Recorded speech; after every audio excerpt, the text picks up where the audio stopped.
To many people, the cross is a piece of jewelry, or what's atop a church steeple. Most people don't see it as it really is, the centerpiece of history and the core of God's redemptive agenda. In recent days on Running to Win, we've been exploring God's view of the cross. But today, we'll focus on man's viewpoint. As we'll soon see, the contrast is startling. Stay with us. From Chicago's Moody Church, this is Running to Win with Dr. Erwin Lutzer, whose clear teaching helps us make it across the finish line. Today in his series on Why the Cross Can Do What Politics Can't, Dr. Lutzer brings message number 4, What Man Thinks of the Cross. Whenever I'm on a plane, I like, if possible, to talk to the person next to me about Christ. This summer, my wife and I were riding together on a plane, and across the aisle from me, there was a woman who had a necklace with a cross.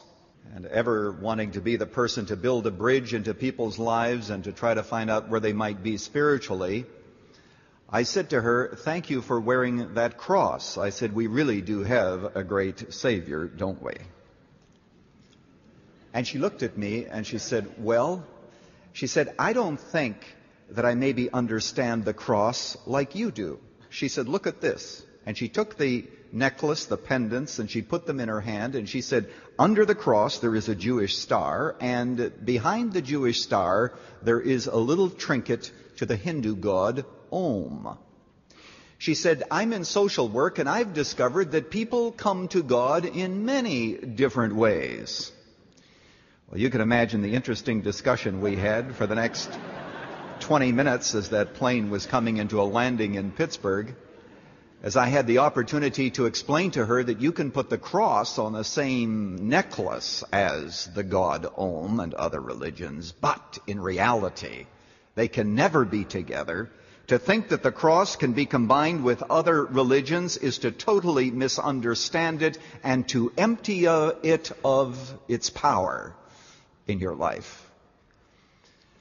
Can the cross be combined with other religions? Do we understand the cross if we think that that is possible?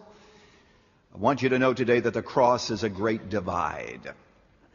On the one hand, there are those who believe in it, who have an eternal destiny with God forever. Those who understand it, not just those who pray a little prayer, but those who understand it.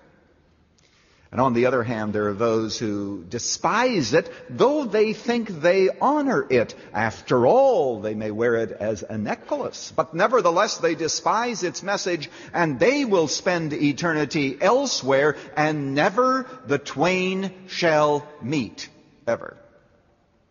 The cross. What does man think of the cross? It is a scandal beyond irony that the very cross in which the Apostle Paul gloried and which means so much to God, as we learned last time, can mean so little to people, and that what God honors, men often despise.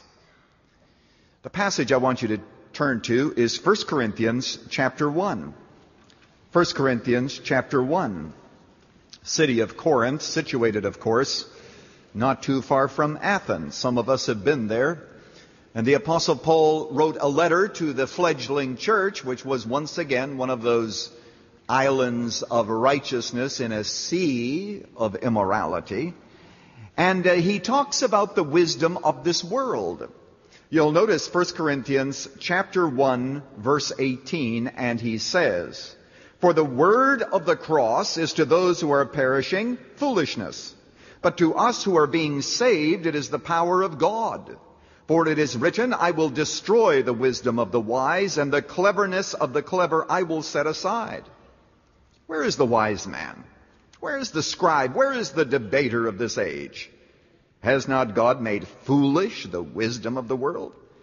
For since in the wisdom of God, the world through its wisdom did not come to know God, God was well pleased through the foolishness of the message preached to save those who believe. For indeed, Jews ask for a sign, and Greeks search for wisdom, but we preach Christ crucified, to the Jews a stumbling block, and to the Gentiles foolishness, but to those who are called both Jews and Greeks, to them Christ the power of God and the wisdom of God. Because the foolishness of God is wiser than men, and the weakness of God is stronger than men. Why does he bash human wisdom like he does? Well, there are two reasons. First of all, the problem rests in man's mind. It isn't that we're not smart. Just think of pocket calculators. Think of putting men on the moon. Thinking of all of these technological discoveries, computers and the internet and viruses and all the other things that we have to put up with in life. Of course people are smart. Problem is that when they get beyond the physical and the mechanical and the scientific, and they begin to speculate in that realm which is sometimes called metaphysics, they do not have the building blocks upon which to construct the system to figure the world out. For example, if you had only the world, you would never conclude that God loved it. You could not possibly conclude that based on what is happening in Rwanda and other countries of the world, and where you see earthquakes and floods and devastations. You would never know how God was to be approached. You would know very little about him. And that's why you have today, as people cut themselves off from biblical revelation, you have pragmatism and relativism and individualism, because we are all like those ants that I've told you about on a Rembrandt painting, who notice the roughness of the canvas and the change of color beneath their feet, but they have no idea what the whole picture looks like. Men have a lot of knowledge, and when it comes to the things of this world, they have a lot of wisdom. But when they speculate about God, there is no way for them to possibly understand him. Problem is man's mind. The other problem, of course, is man's heart. We, at root, do not want to really understand God anyway. We are, at root, running from God because we are desire-driven. Take, for example, the issue that consumes a lot of our time, attention, and our prayer, the issue of abortion.